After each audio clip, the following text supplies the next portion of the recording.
Let's take back control of our borders and reduce the number of people coming into our country. That is what people voted for in the Brexit referendum.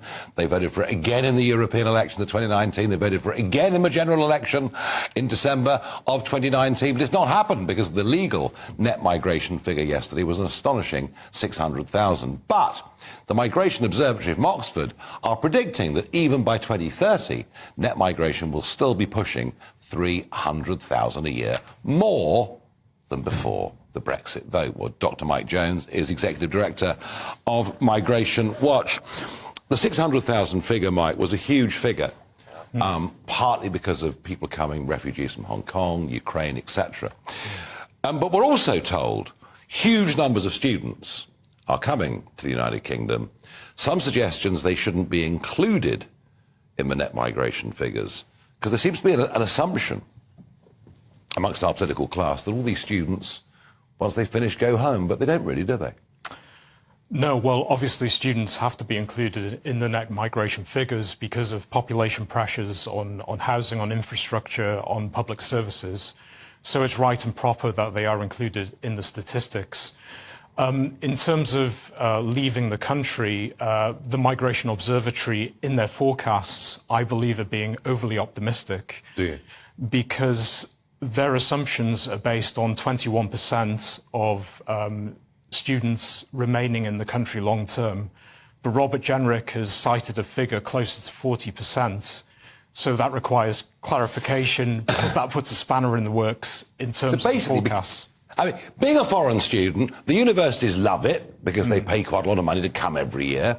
But if up to 40% stay forever, that's a huge number, isn't it? It is, and there's more to this. The student composition has actually changed radically since we left the European Union. So the number of European students has actually nosedived. The number of non-European students has skyrocketed. There's a large cohort from, India, Nigeria, Pakistan, and the gap between our economy and their economies is greater than the gap between our economy and other EU states. So the incentive to remain here long term is much, much higher. And equally, the gap between our culture and their culture is bigger too, isn't it? Indeed. So in terms of assimilation, in terms of integration, that makes it a bigger problem, doesn't it, going ahead? Well, yes. I mean, immigration isn't just about economics. No. It's also about culture and social cohesion. Obviously, the economics and the culture do dovetail in certain areas. But ultimately, as we've seen over the past week or so, the impact of migration is intergenerational. And, obviously people import their own values. Well, yes, I mean, the Palestinian movement is an example of a relatively new population in this country having a different set of priorities to us. Absolutely, yes. People import their own ethnic loyalties and rivalries, and obviously this can create difficulties in terms of social cohesion. And we've seen this playing out on the streets of Birmingham with Hindu groups and Muslim groups clashing. We've seen it over the last couple of years. I mean, if net migration is still 300,000 or more, you think, by 2030, we've just become addicted to cheap foreign labour, haven't we? Yes, I agree with that. There's a sort of political economy of migration, and you have vested interests within the cabinets, you have business groups, and obviously you have third sector organisations.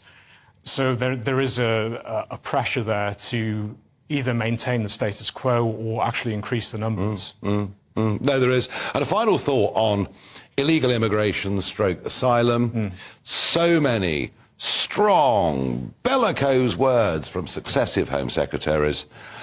Big court case, we're awaiting a judgment. Any thoughts where we're going? Well, it's very interesting because the Migration Observatory, they believe the asylum numbers will remain more or less constant, but we have a general election around the corner. So even if the Supreme Court rules in favour of the government, the Rwanda plan is given the green flag.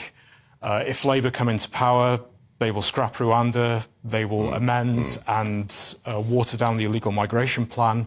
And that could actually increase the pull factor. And if you look at the number of people coming across the Mediterranean through the Bosphorus Strait, significantly the Balkans, it's up. And the Labour Party wants a returns policy, but they're not going to get that. The EU have completely ruled it out. they will have to have essentially dear. an exchange program, which could increase illegal migration. Oh dear, oh dear. I have a feeling, Mike Jones, you'll be back on the programme. Thank you very much indeed for joining us.